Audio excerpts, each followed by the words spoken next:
Well, hello, hello. Welcome back to the EntreMD Podcast. And it's your one-stop shop to get all the inspiration and empowerment and tips and hacks that you need to thrive as a physician entrepreneur. And today I am so excited that I have the amazing Dr. Sasha Shillcutt here. And we are going to have an amazing segment today. So welcome to the show, Dr. Shillcutt. Well, thank you so much for having me. I'm super excited. I've been a big fan of yours for a long time. So I feel like I'm a little fangirl right now, but also feel like I'm chatting with a friend. Oh, so that's amazing. I feel exactly the same way. This is so good.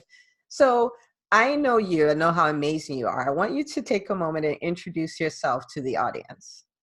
So I live in Omaha, Nebraska, in the middle of the United States, and I'm a cardiac anesthesiologist, and I have 4 children and a busy leadership role at my university. And about 5 years ago, I found myself in a very lonely place and isolation and burnout. And I realized I needed a tribe. So I started a small group that grew to about 10,000 women called Style MD. And from there, I recognized that I really had a desire to do conferences and retreats and classes, but I did not see myself as an entrepreneur because I was really afraid to embrace that role. And so I studied and kind of threw myself around people who I saw doing things that were in the business sector and in the business world. And I slowly started to embrace the fact that I actually am an entrepreneur. I started a company called Brave Enough, and now I lead conferences and coursework and retreats for women. And I have just recently getting ready to publish a book. A book I'm very excited about. And I'm so glad that you embraced your role as an entrepreneur because it has been amazing for so many women that you've helped. So now, so you have your story of finding yourself isolated and needing a tribe. What made you pivot and then decide I want to start a business to empower women physicians? Well, it's funny because I think that I recognized very quickly, similar to research. So I grew up in a research background, and I recognized that I could not do research without doing a grant, having funding. In order to do research, clinical research or basic research, you have to have funding. And so when I found myself in this position where I wanted to do something to help women, I quickly knew I needed funding. And even though there was part of me that was very scared to embrace being an entrepreneur, because I don't think this is something that we learn as physicians, and especially when you are doing something that is seen as helping others. But I knew that in order for me to free up my time, and in order for me to actually put on a conference and get resources, I needed funding. So I needed to learn how to fund my mission, which took me a while to embrace this and realize that there's nothing actually wrong with that. That's a really cool thing to do. And the growth that I have learned through starting my business is not much different than the personal growth I learned when I became a physician. I mean, it's a profession, it's a calling. And so that's why I look up to you so much, because you often send me little messages of encouragement when you see that I'm struggling still, like having an identity crisis. Am I a physician? Am I an entrepreneur? But I really love how you have shown people that you can be both of those things. I love what you just said. So you have the mission, but you still need the funding. So no matter how good your plan is, or no matter how great you are at helping people, you have to figure out the business piece of it, because that's what actually allows you to carry out your mission. That is so powerful. So Right. So let's dig a little bit into the fear that you talked about. So you were afraid of embracing entrepreneurship. Why? I didn't know how to be a business person, and I looked up to, the word entrepreneur to me seemed like a hero, like something. I always looked up to entrepreneurs. So I always looked at people that own their own businesses as the most brave and courageous thing, that they believe in themselves so much. And I think I was waiting for someone to believe in me instead of believing in myself. And I just kept thinking, like, I have no idea what even an LLC is, or a C Corp or an S Corp or anything. And I remember when I went to I know how to run conferences because I have done that in my day job. Yeah. So when I went to the hotel to reserve space or to talk to them about a contract, they were like, well, what's the business entity? And I was because you have to sign, over hundreds of thousands of dollars in these contracts. And I recognized that what it did was it forced me to really look at my long-term goals in life and really look at why I wanted to do this. And I knew that I was called to do this because I have a strong faith, and I knew that God was telling me, like, this is your mission. But I also knew that it would never happen if I didn't learn how to run a business and if I didn't embrace being an entrepreneur. So that's why I even called my company Brave Enough, because I was so scared just to launch this company. I knew I had to be brave enough just to even sign the paperwork. Got it. So your company name speaks to you then? Oh, absolutely. Every time, like, Brave Enough, like, I'm talking to myself first Yes. before all of you. So along that way, what are some of the specific skill sets that you've had to acquire over the years to pull off this journey of being an entrepreneur? I definitely think I've had to learn how to do the elevator pitch in one sentence.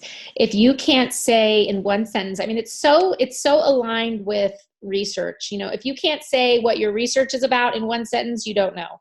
And it's the same with your business mission.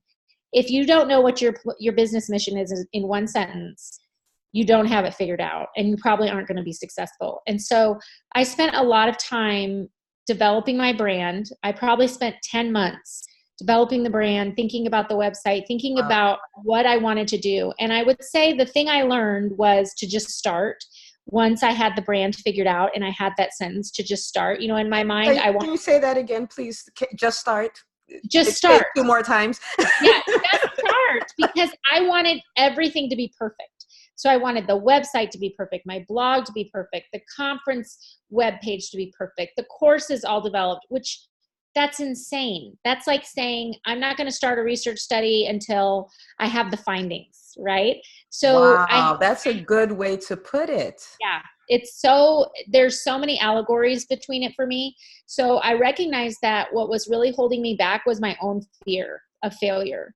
And I didn't want to fail at this. And once you put yourself out there, people are like, what's this about? They're interested. So I just learned I had to just go for it. I had to just start. It didn't have to be perfect. I just had to start.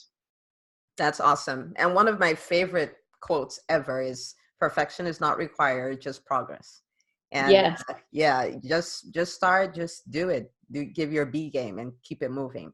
Yes. So one of the things that I find keeps, especially physicians, from going into their role as entrepreneurs is they're scared of criticism. Mm-hmm. Oh, yeah. Have you had that fear, and how do you handle it? I've had the fear and I've had the criticism. So I think it's important to say it, because you will get pushback and you will get criticism. It's really, really interesting. People have this perception that if you're going to do something that's in the helping profession, it should be for free. Yes. And yet we know that when someone has to pay something, even if it's small, they're more committed to the mission. They're more committed to whatever it is, the service that you're providing. So, I think that physicians especially, we want to be seen as helpers. We go into medicine for very altruistic purposes, but we don't work in medicine for free. If we went every day and did what we did for free, we would last a year, right? So I think sometimes physicians are so afraid of diverging off the path and seeing themselves as an entrepreneur because, number one, physicians are extremely regimented. And the path of a career of a physician is so easily regimented and set. Like, this is what an FTE is. This is what you do. And so when we see people being brave enough to go off the path, we go, wait a minute, what are you doing? What do you think you're doing? Right, That's not what we do as a group. And you get criticism. And so I have felt that criticism. I have been, slammed on social media for promoting services or promoting my services. And I'm like, yeah, I'm promoting my services because my services are helping women. So I've had to just realize that I stay true to my mission. I know what my mission is. And, my mission isn't to drive around or in some, Porsche and have a yacht and all these things. That's not what drives me. What drives me is helping women.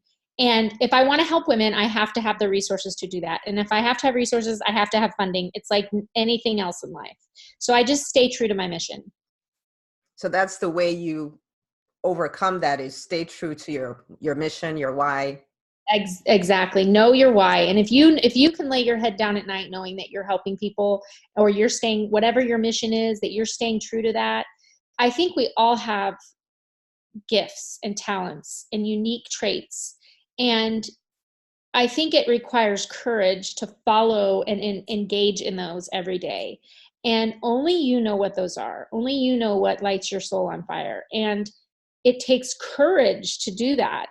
And that can be in medicine, outside of medicine, part of medicine, or part of any business or any type of career you are. But it really takes courage to live authentically like that, which is part of our identity is our work. So I think for me, I just always ask myself, am I staying true to my mission? Am I not falling into the trap of ego? Am I not thinking about just possessions, but I'm actually thinking about people? Then I can sleep at night. Awesome. And I may have told you this before. I'm really grateful that you have paid the price of putting up with all the naysayers and the criticism and all that to continue to do what you do, because it's very important, right? To help women to live authentically, to help women to be brave. Because like you said, we do all have gifts and we do all have a purpose and something that some help we're supposed to bring in this world, but it takes a lot of courage to chase that down, Yeah. So I'm happy that you put your armor on and just do what you do. Well, I couldn't do it without people like yourself who, it's funny because you are really astute, because you can kind of see what's happening and you'll send me little encouraging notes, and it's always just what I need to hear. And it's from a place of a vision that is your own, which is so empowering to me, because I'm like, man, she's doing it. She's doing her thing. And she wouldn't just be saying this to me if it wasn't true. So you have a talent and you have expertise that I don't have. And so when you speak that expertise to me, it affirms my mission. And I think that's so valuable when we do that to one another. Wow. Absolutely right. That's the tribe, right? Already in action. Exactly. So close enough to criticism is the infamous imposter syndrome, which I think anytime you think of entrepreneurship, people outside will say, who do you think you are? But then you on the inside, you tell yourself, who do you think you are? Right? Yeah. So how have you had to deal with that, handle that? I think the first thing I've learned is it's okay to be in a space that you feel there are already really successful people in. I think sometimes we have an idea about a business or some type of work that we want to do, and we automatically compare ourselves to someone in that space that's already doing that. And we think, oh, I can't do it because this person's doing it. And then that's when my imposter syndrome really kicks in, is when I start comparing myself to others. So the first thing I've had to do is I've really had to recognize that I acknowledge that I have it. So I know I call it my little frenemy. When she starts talking in my ear, I'm like, oh, that's my little imposter syndrome, and she's really raging today. I think it's very important that we recognize that imposter syndrome is very directly aligned with success. So the more successful you are, the more you're going to have it. If you never have imposter syndrome, you're probably not doing stretch goals, or you're a narcissist. So if you have it, welcome to a club that you want to be in. But it's important to recognize that the biggest limiter is probably your own internal self-talk. One of the things I try to do when I'm either pursuing a new idea or a business risk or pitching my idea, I will think, what is the worst thing that can happen out of this meeting or conversation or post or trial? And I'll put like, if it's a financial cost, I'll put like, what's my, bottom line that I could lose. The second thing I'll do is, what's the worst thing this person could say to me? And most of the time when I work through it in my mind, I can live through it. So if they say that's the dumbest idea ever, or no, we won't lend support to this, or no, we won't partner with you. Okay. Like, I'll be upset for 10 minutes and get over it. Doesn't define me. So if I work through the worst case scenario of whatever it is I'm fearing, I typically can go forward with more courage. That's good. And I'm glad you said that it goes with success, because I didn't know that. I thought, I feel this way because I haven't accomplished a lot of stuff. And once I get this stuff done and I hit this big goal, then I'll be good. And I'm right. like, wait, yeah, it's not gone. And because now I have this new stretch goal, I even have, imposter syndrome that was worse than the last time. Right. I know. And it's crazy because the crazy thing is that if you they've done studies looking at imposter syndrome specifically in physicians, and you would think they looked at age and they looked at years of experience, and it doesn't matter how long you've been practicing or how long you've been in your career, you actually have imposter syndrome as you progress at each level the same. So the more successful you are, the more likely you are to have imposter syndrome. And so I think it's really interesting because I'm like you. I think, oh gosh, well, maybe when I reach this thing, then I'll feel like I can do anything, or I could share my ideas. But that's not necessarily true if you look at the data. Yep. Well, I guess we'll just work through it. Apparently, it's something that successful people deal with. Yes. So, like you said, we're in good company. Exactly. So tell me some of the big goals you have for Brave Enough, because I know you have them, some stretch goals. Yeah. Oh, I love this question. One of the goals that I have is this year is to create something called Brave Groups. So we've had 3 conferences now, and after each conference, we've heard feedback that women want more. They want something to keep them connected throughout the year. And I think my mission with Brave Enough is to gather, unite, and inspire women. It's very simple. And I've done a really good job of gathering women and inspiring women, but I really am passionate about uniting women. And I think that there's power in small groups. So one of the things I'm working on right now is the creation of small groups that will be able to have content throughout the year and get on like Zoom calls like we're doing now.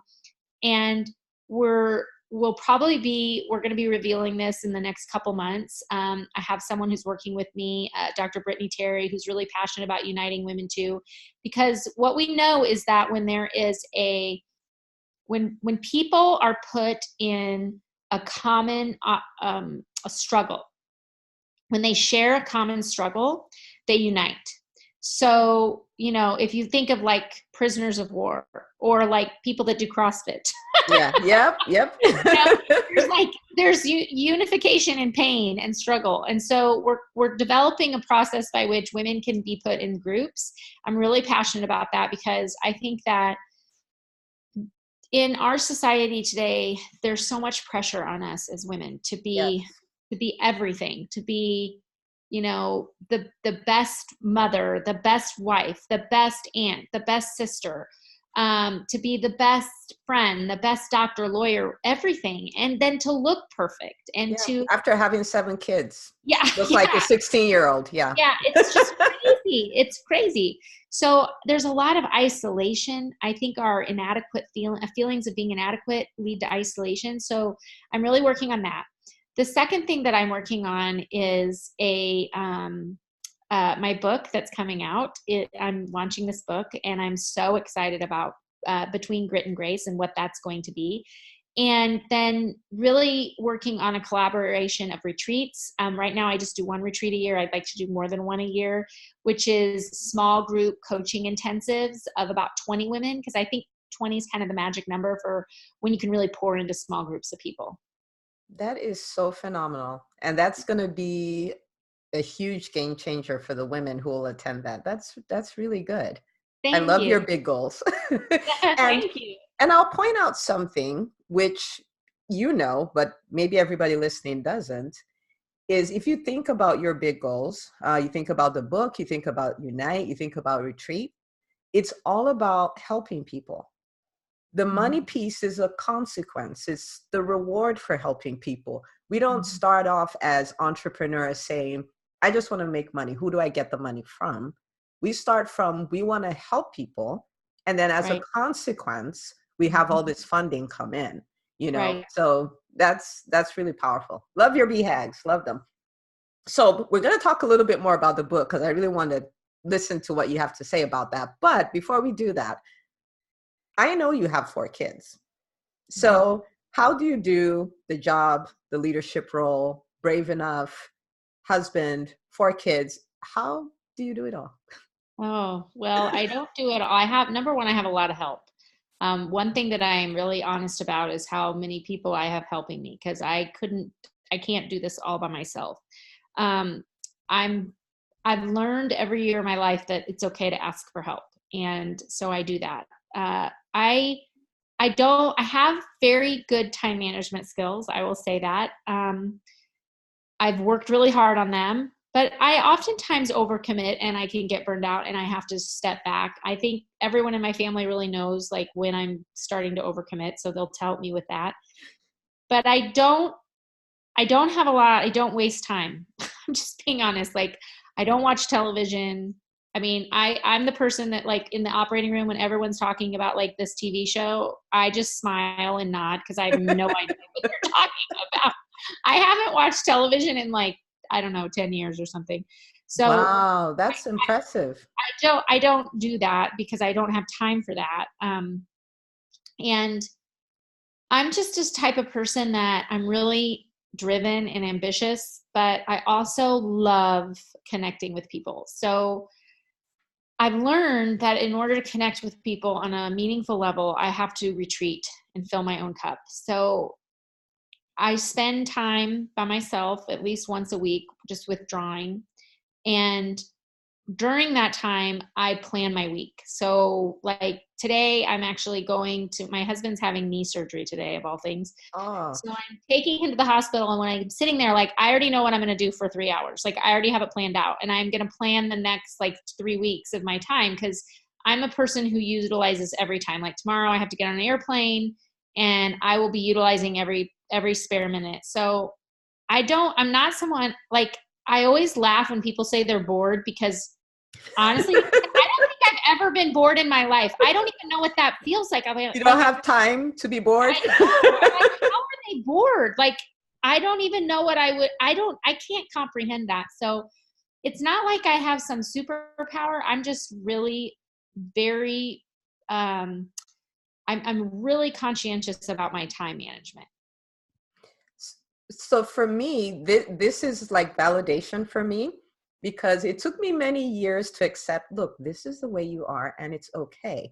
For instance, if I was going to be sitting in the hospital for 3 hours, I would plan that time. And I'm like, can't you just be spontaneous? Like, what are you doing? If I go on vacation, I can't just go and then as the day goes, I'm like, my mind doesn't work that way. Yeah. Okay? Like I have to plan. This is what I'm going to do here. This is what and I have this free block. I'll do whatever I want there, but it has to be planned. So I actually get stressed out by not having a plan. That is me. 100% me. I'm the same exact way. Like it's peaceful to have a plan. Okay, so I'm normal. Yay! Thank you. You're normal. You're normal. We should vacation together. We should. I come with our journals and say, "This is what I'm doing today." We're Belize, but this is what I'm doing today. We're going to have fun between this hour and this hour. This is when we're going to dominate the world between this hour and this hour. We should do it. We should absolutely do it. All right. So now I want to hear about the book. So you have the conference, you have the retreat, you have the podcast, you have the Facebook group, you have all these things going on. what was missing from all of this that made you go like, we need a book? Well, I have always been an avid reader and I love to write. And since I was little, I've always written in a journal or diary. And I always had this dream that I would write a book. I mean, it was always, and I kind of always knew I would eventually in my life write a book. I didn't know the topic or what it would be about. And then interestingly, when I burned out for several years, I really stopped writing. And I lost that piece of myself. But the book came to me when I realized, after going through a period of really low self, where I was so isolated and I felt so unworthy of anything good in my life. And I felt so disconnected from my real, true authentic self. I don't know if you've ever been in a space like that. And I felt so in conflict with everyone around me that I was seeing lead because they were men. And all of my mentors and the people I looked up to were men. And I thought, why can't I succeed like that? But then it hit me, it's because I'm not a man and I will never be a man. And I need to find and create my own definition of success. And that starts with Sasha getting back to her authentic self. Right. So once I started stripping down all the expectations of myself, and others that had of me, I realized that the two things I really needed were grit and grace. I needed grit for those times when I needed to be boss, because I am a boss and I am an expert and I could come out of the dugout and defend a patient, defend a clinical decision, defend a decision that I make for my family or myself. But then at the other side, I also am a grace giver because I need grace myself. And I felt like I was constantly in conflict with those things. But then I realized, no, they complement one another. Right. And success is when we allow ourselves to be both gritty and graceful.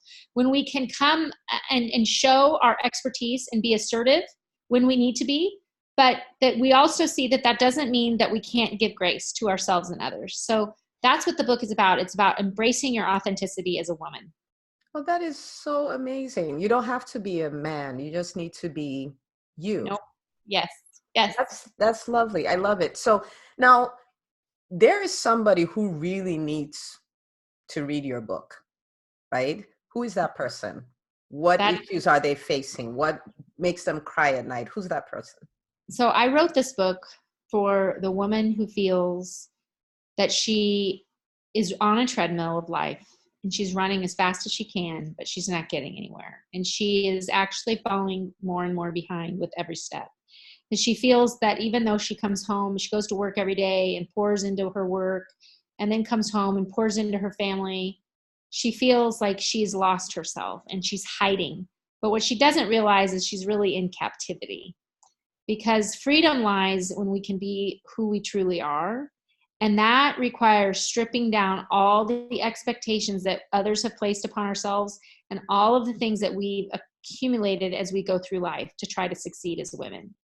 And I wrote it for that broken woman who feels like she's in the pit by herself and she doesn't feel that she could even share with a friend because no one will understand.